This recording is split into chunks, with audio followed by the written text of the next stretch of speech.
Hello, Geneva, and welcome to Officially Speaking. I'm your host, Kevin Starr. Each month, we sit down with one of our local elected officials to get the latest with the City Council. Today, joined by 2nd Ward Alderman Don Cummings. Don, thanks for being here. Well, thank you for having me. I appreciate it. Well, let's jump right into some of the issues of the day. The City Council has had a lot of discussion this year about tax revenue. And one of the options initially thought of was possibly going to referendum for a sales tax. Yes. And that plan has seemed to have changed, and now the council appears to be leaning towards a places for eating tax. Can you kind of summarize for our audience how we got to this point? Yeah, I think a sales tax would have been a good idea. One of the issues that we have to be cognizant of is when other taxing bodies are going to go to referendum. And for the sales tax, we needed to go to referendum, meaning it needed to go out to the people for a vote. And when we would do that, if we were going to be on the referendum, on the ballot for a tax increase, and another municipal entity would be on the ballot for a tax increase, there's a good chance that both would fail. And so we thought, what are our alternatives? Now, the library didn't have much alternative. They absolutely need to go to referendum. We, on the other hand, need to raise some taxes, but we don't necessarily need to do it through a tax that involves a referendum. I think all of us are in favor of a tax that affects the people in Geneva as little as possible. And so rather than going to a sales tax to generate revenue, we opted to look to the Places for Eating, which is a tax based on food purchases at restaurants in Geneva. A high percentage of the people that would pay the tax that come here to eat are not from Geneva. So I was a proponent of this because it would affect the people within Geneva as little as possible. And that's sort of how it came about. Switching gears, the City Council has dealt with several projects that have called for maybe an increase in density, whether it be duplexes, townhomes, yes, things of those nature. And I know that the City Council has adopted a master plan that has called for maybe some density in certain areas of the city.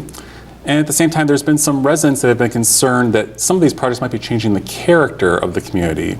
So as an alderman, how do you go about balancing those interests for the future of the city? Those are great questions.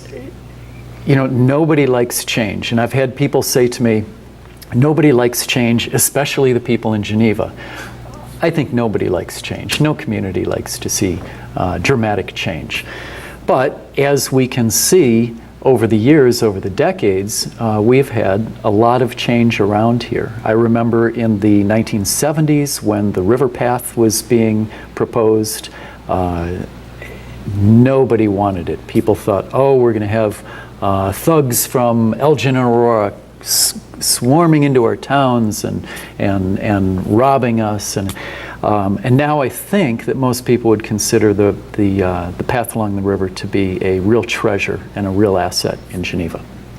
I remember when Delnor and Community Hospital merged and we lost Community Hospital, which is now Dodson Place, and a new hospital was built out just west of Randall Road in what most people thought was the end of the earth.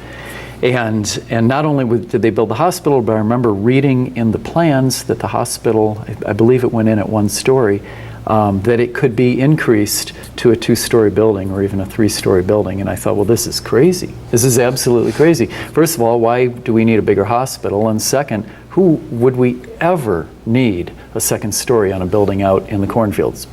And now look at Delnor Northwestern Group. That was in the late 70s or mid 80s when that occurred. I remember Dodson Place being built and how against that so many people were. And I think it's a real treasure. I think Dodson Place is a treasure in Geneva. And so we have seen a lot of change that initially people are against. Everything that we're reading out of studies for Homes for a Changing Region tells us that people, number one, prefer to age at home. So they will be looking for homes without stairs or a minimum of stairs, looking for first floor master bedrooms. They're looking for a more maintenance-free living environment. And the demand for that type of housing is going to far outstrip single-family homes. So we have that need. We also look at population projections, and it's projected by the year 2040, which isn't that far away, that we will see somewhere around a 30% increase, about 8,000, 8,500 people more in Geneva. We can also estimate what sort of housing people that are living here will look at and what the ages of the people are that will be that are here. Put that all in a blender. We need more, I don't want to say high density, but that's the moniker. Apartments, condominiums, and townhomes. We need and duplexes and possibly triplexes. And so when that goes in, that is different because we don't have a lot of it in Geneva. But I look at other housing. I remember when the Muse homes went in and people didn't like that, and Park Place went in and people didn't like that, and we have, I don't know, all sorts of examples of initial pushback, but then eventual acceptance. We need to have it. The people in Geneva are asking for it. Feedback is about 50-50, it seems. And so that's been some of the thought process that's gone in. Specifically, Park Place over by Wheeler, a lot of pushback initially, tremendous amount of pushback. Now people, less than a year later, are saying, well, gosh, I wish we could build something like Park Place. So I think it's getting accepted. But it's change, and people in Geneva and other communities tend to resist change. Well, speaking of development, the City Council this summer approved a tax increment financing district. Yes.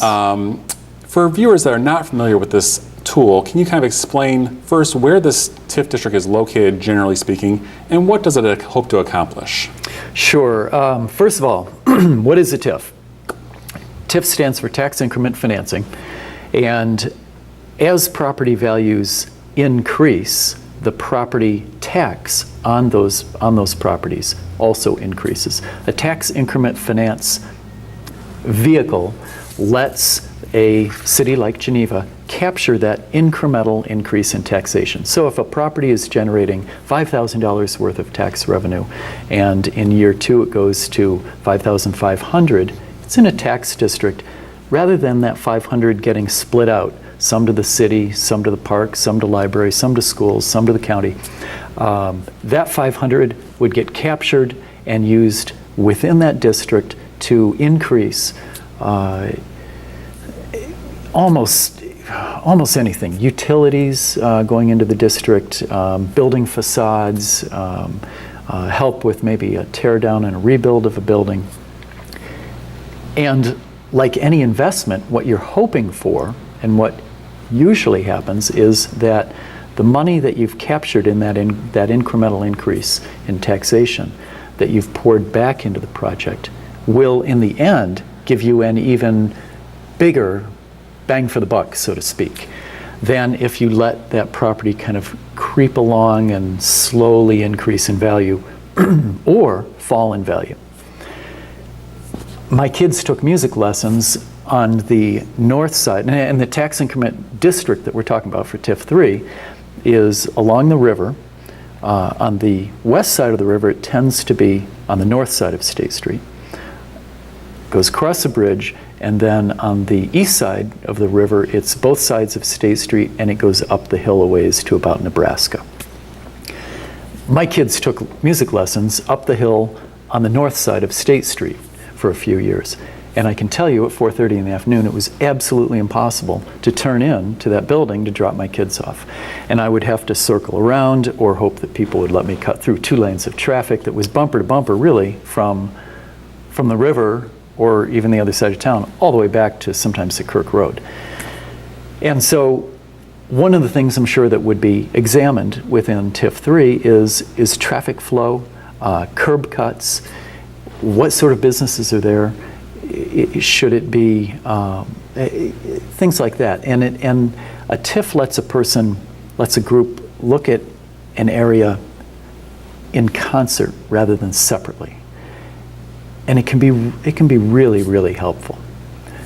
But there's, as we've all seen, I think there's some consternation and some pushback from certain municipal entities also, which isn't, it's not unheard of. It's unusual, I guess, statistically, but it's not unheard of to have that pushback. So we're hoping that this all comes out nicely in the end. I'm sure commuters will be happy to know that there's going to be a new mobile payment parking system coming to them this fall. Why did the City Council think this was a needed addition? I think that the market has demanded this, and I think most people that are out and about in not only large cities in the past couple of years, but smaller entities see this. You can pay with a credit card, you can pay with a mobile device. I think we're all getting more and more dependent on our mobile devices to do more and more. I can't remember the last time I carried a pocket full of change. And so I think this will streamline the process. Anecdotally, if someone's late for the train and they don't have time to put the quarters into the box, they'll be able to fire up their mobile app while they're on the train and pay that way. I think it'll work out well. From the city standpoint, I believe there will be fewer man hours required to collect sacks of quarters and nickels and dimes. I'm sure Brad would say that, maybe pennies also. So I think it's a good example of us moving from a 1970s, 80s, 90s type payment system to a 2000s type payment system. I'm looking forward to it. The council also recently okayed new welcome signs for the community. Can you tell us a little bit about that project? I think this is a great idea. Part of, and we've gotten a little bit of criticism once in a while about this. Sometimes it's hard to quantify the value of something, but when you have a welcome sign and you have uniformity with those welcome signs, and you have them coming in on you'd see them coming in on the major arteries into Geneva. Maybe you're coming in on Route 38 from the east or from the west, or 25 or 31 from the north or south. And to see consistency in signage and something that is welcoming and kept up well and attractive, I think it adds to the value and the ambiance of Geneva. And so, is it a necessary component to Geneva? No. In the big picture, does it help? Yes. I'm looking forward to seeing the signs. We've gotten some great prices back from the vendor, designer of the signs. And these will start within the next few weeks, and I believe go right through till the snow flies, and then start up again in spring. There's a fair amount of work on installation, and I'm sure they're being put in concrete, and there'll be some nice landscaping around the signs. So it's not something, like I do, I pound a sign into my yard or something. These will look nice, and I think it'll add to the ambiance in Geneva. Are there any other issues or topics that are going to be coming before the City Council in the coming months that you think our audience might be interested to learn about?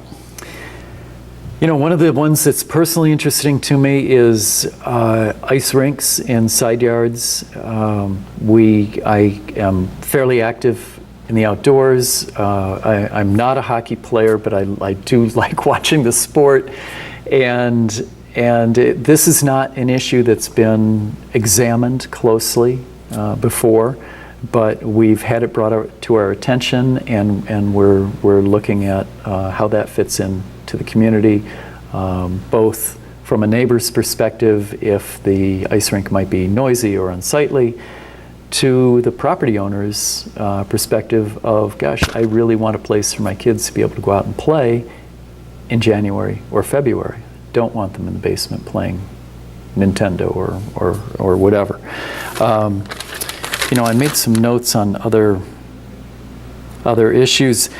We just recently, a year ago or so, covered the historic preservation, property owner rights versus interest in historic preservation. I think that went well. I think it was well vetted. We heard lots of opinions. I think we came up with a good product. And looking forward, the ice rinks, there seems to be ongoing concerns with foreclosed or abandoned properties. The city's hands are tied as to what we can do about forcing someone to cut grass, or the bank to cut the grass, or repaint a house, or and so I think we'll probably be looking at that. And those are, off the top of my head, those are some of the issues I think we'll see on the horizon. Yeah. That is all the time we have for Officially Speaking. I'd like to thank Alderman Cummings for his time and insight into the City Council. Well, I appreciate being invited. I always look forward to this. Thank you. We also thank you for watching. We hope to tune in again next month to get the official word from your elected officials.